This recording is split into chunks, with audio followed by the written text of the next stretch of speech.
اللہ ہی اللہ کیا کرو، دکھ نہ کسی کو دیا کرو، جو دنیا کا مالک ہے نام اسی کا لیا۔ السلام علیکم ورحمۃ اللہ وبرکاتہ۔ دوستو ہیڈ لائن آپ نے دیکھ لی، جی ہاں۔ آئی ناظرین، آج پھر میں گروگرام سیکٹر، ایسے ہی نوح ضلع، ہریانہ اور میوات کی تازہ خبریں اور کل شام تک کے حالات لے کر آپ کے سامنے حاضر ہو رہا ہوں۔ اس وقت میں اسی علاقے میں آیا ہوں اور ابھی فی الحال دلی میں ہوں، لیکن نوح ضلع سے ہمارے رپورٹر مصطفیٰ صاحب وہاں کی ساری خبریں بھیج رہے ہیں۔ تو سب سے پہلے تو پہلی خبر میں آپ کو یہ بتاؤں گا کہ جن بھگوا آتنکوادیوں نے گروگرام سیکٹر 57 کی مسجد میں حافظ سعد صاحب 19 سال کے نوجوان مولانا اور امام صاحب کو قتل کیا،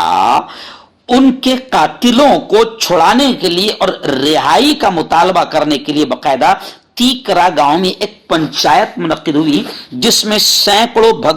بھگوائی جمع ہوئے اور انہوں نے قاتلوں کے سمرتھن میں اور قاتلوں کی رہائی کا مطالبہ کیا، اور یہ بھی کہا کہ گروگرام سیکٹر 57 میں مسجد کی تعمیر کا کام روک دیا جائے۔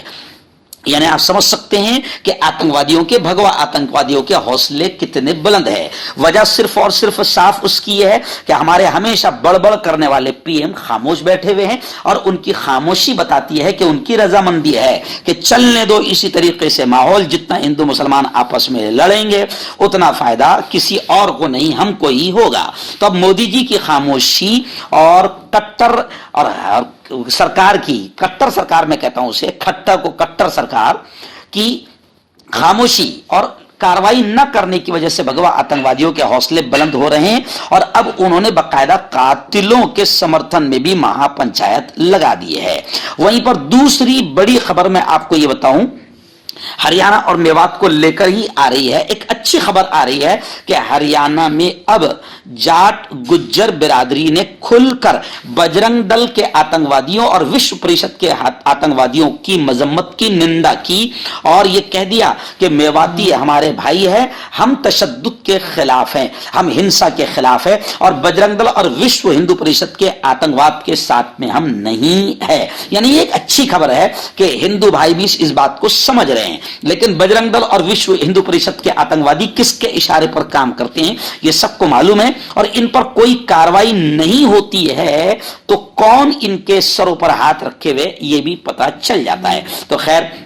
یہ ایک بڑی خبر آ رہی ہے۔ وہیں پر ایک بڑی خبر اس وقت یہ بھی آ رہی ہے کہ گروگرام میں، یعنی اسی علاقے میں جہاں پر بھگوا آتنکوادی آتنکواد کا ننگا ناچ کھیلتے رہتے ہیں، وہاں سے ایک اور بڑی افسوسناک خبر آ رہی ہے کہ ان بھگوا آتنکوادیوں نے دیر رات گئے ایک مقبرے میں آگ لگا دی، گھر پر پتھراؤ بھی کیا۔ ضلع نو میں ابھی بھی خوف و ہراس اور ڈر کا ماحول بنا ہوا ہے، لوگ وہاں سے اپنی بستی، اپنا گاؤں، اپنا گھر بار چھوڑ کر پلائن کر رہے ہیں، وہاں سے جا رہے ہیں۔ حالانکہ پولیس کمشنر نے یہ دعویٰ کیا ہے کہ زندگی معمول پر آ رہی ہے، لیکن میدانی رپورٹ یہ بتاتی ہے کہ خوف و ہراس کا، ڈر کا ماحول بنا ہوا ہے، اور بچوں نے اسکول جانا بھی چھوڑ دیا ہے۔ وہیں پر ایک بڑی خبر یہ بھی آ رہی ہے کہ آپ جانتے ہیں کہ نوح ضلع میں باقاعدہ کھٹر حکومت کے آتنکوادی بلڈوزر نے مسلمانوں کی بستیوں کو، گھروں کو، مکانوں کو، دکانوں کو صاف کر دیا۔ 2 دن میں تو ایک طرف تو بھگوا آتنکوادیوں کا آتنک اور ایک طرف حکومت کا آتنک، دونوں آتنک نے مسلمانوں کا جینا مشکل کر دیا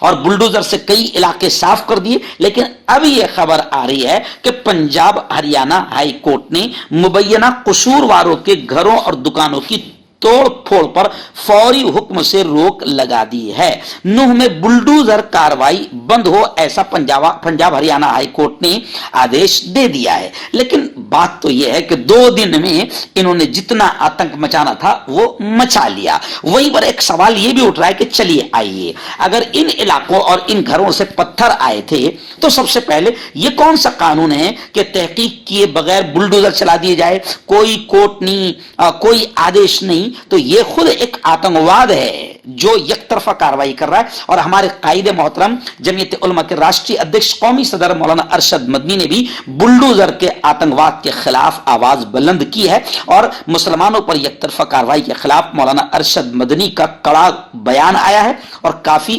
غصے میں مولانا ارشد مدنی نظر آئے ہیں اور قصورواروں پر کڑی کاروائی کا مطالبہ کیا ہے، اور انہوں نے سب سے پہلے بلڈوزر کاروائی بند ہو اس کا